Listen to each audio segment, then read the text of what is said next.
ពណ៌មៀងពីងចាំងទុកមុខពេលបុណ្យតាំងទុកសំពាំងព្រះខែប៉ុន្តែអត់ទីបំរៀបហោហើយរលឹងមានមេឃើញទេជីវារត់ទីលឿនលយមកក្រោយតាមថ្នាក់បណ្ដែតបណ្ដាំងតាក់ដួងនេត្រាយើងភ្លឺគ្រប់ពណ៌អង្គសូររចនាជាតិហើយសាសនាព្រៀងមហាក្សត្រថ្លៃ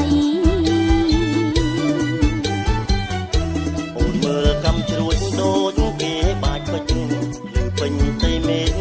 រំលឹកចរណៃមកព្រះរាជវាំងចាំងគឺដូចថ្ងៃបងសូមទឹកដៃក្រែងស្រីវងវែងជប់បន្តិចហើយត្រានត្រៃអានំមកនឹងឆោមយំអូនចង់ស្ដាប់លេងចង់រួមនឹងបងស្នេហ៍ស្នងវ័យក្មេងរំហើយទៅគេកូនលែងទូកយើង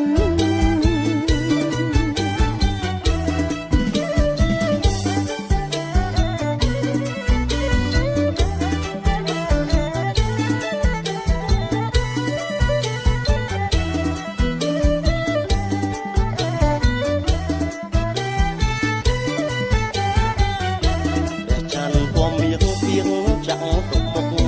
ពេលបុណ្យតាំងទុកសំពាំងព្រះខែប៉ុន្តែអត់ទី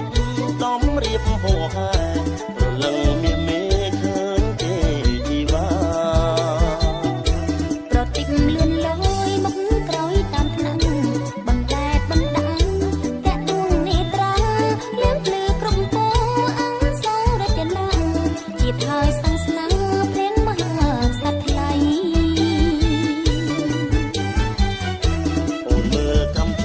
ដូចគេបាច់ពេញឬពេញទីមេឃរំលឹកចរណៃមកព្រះរាជវាំងចាំងគឺដូចថ្ងៃ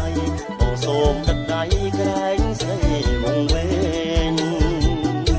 យប់បន្តិចហើយត្រានត្រៃអានំមកនឹងឆោមយំអូនចង់ស្ដាប់លេងចង់រួមនឹងបងស្នេហ៍ស្នងវ័យក្មេងរំហើយទៅគេងកូនលែងទូកយើង